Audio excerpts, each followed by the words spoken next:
Signal, mukhang confident na mananalo sa Creamline. Creamline manginig na daw.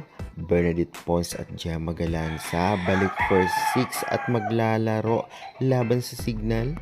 Valdez for the reserva na naman at si MG. Gandler at Erica Santos unstoppable at hindi mapigilan ng Creamline. Yan ang ating pag-uusapan dahil may laro sila ngayong araw, March 21, 2026. Kaya before that guys, please naman, huwag niyong kalimutan mag-like, comment, and subscribe and pa-hit the notification bell for more PBL UAAP volleyball updates dito sa Pilipinas. Maraming salamat sa support. Pa-like and share na rin guys. And road to 5k subscribers tayo. Subscribe na. And avail na rin kayo ng ating mga product din sa baba. Sports shoes, sports bag.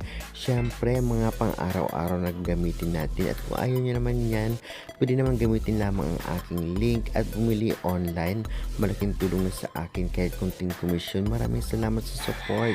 Well, isa nga to sa inaabangan ng laban ngayong araw, March 21, 2026, ang bakbakan ng dalawang malakas na team na Creamline at Signal.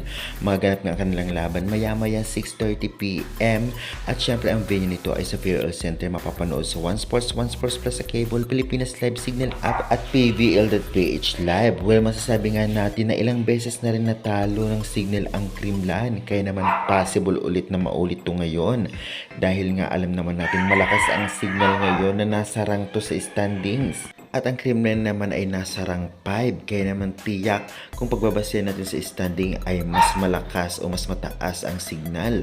Ganoon pa man alam naman natin lahat na ilang beses na rin natalo ng Creamline ang Signal. Kaya naman syempre tiyak na magandang laban ang ibibigay nito sa atin. Alam naman natin na talagang consistent pa rin ang laro ni Vanny Gandler at Erica Santos sa Signal.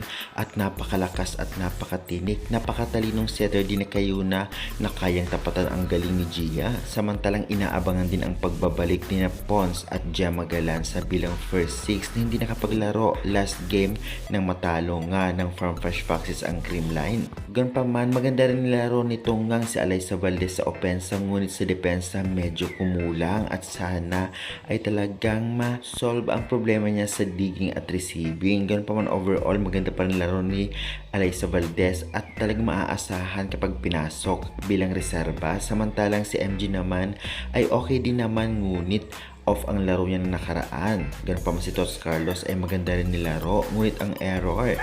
Kaya masasabi nga natin na need talaga ngayon sina Pons at Gemma ng Creamline para manalo dito nga sa Signal.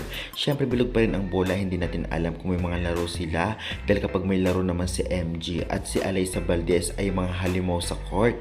Kaya kung sino man ang ipasok ay deserve pa rin.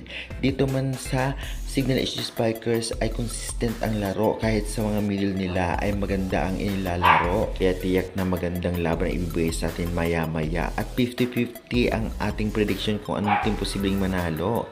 Excited na ba kayo guys? Sa tingin nyo, anong team mananalo? Creamline or Signal? Pa-comment nga dyan sa baba and pa-subscribe.